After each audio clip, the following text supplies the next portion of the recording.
بسم اللہ الرحمن الرحیم۔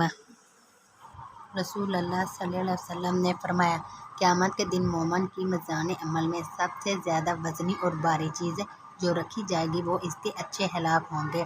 رسول اللہ صلی اللہ علیہ وسلم نے فرمایا، جب تم میں سے کوئی شخص نماز پڑھ رہا ہو اور وہ بے وضو ہو جائے تو اپنی ناک پر ہاتھ رکھ کر نکل جائے۔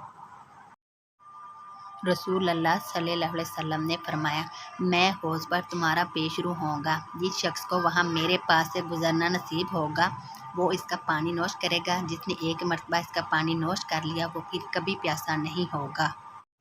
رسول اللہ صلی اللہ علیہ وسلم نے فرمایا، چھوٹے بچے جنت کے پانی کے کیڑے ہیں، وہ جنت کے اندر ہی رہتے ہیں۔ قیامت کے دن جب ان میں سے کوئی اپنے باپ کو ملے گا تو وہ اسے اس کے کپڑے سے پکڑ لے گا، پھر اس وقت تک نہیں چھوڑے گا یہاں تک کہ اللہ اسے اور اس کے والد کو جنت میں داخل کر دے گا۔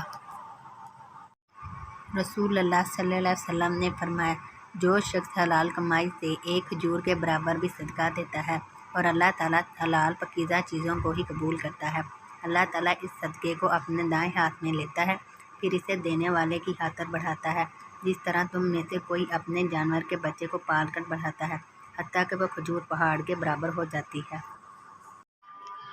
رسول اللہ صلی اللہ علیہ وسلم نے فرمایا، جو شخص صبح نہار منہ مدینہ منورہ کے دونوں اطراف میں کہیں سے بھی عجوہ کھجور کے 7 دانے لے کر کھائے تو اس دن شام تک اسے کوئی چیز نقصان نہیں پہنچا سکے گی۔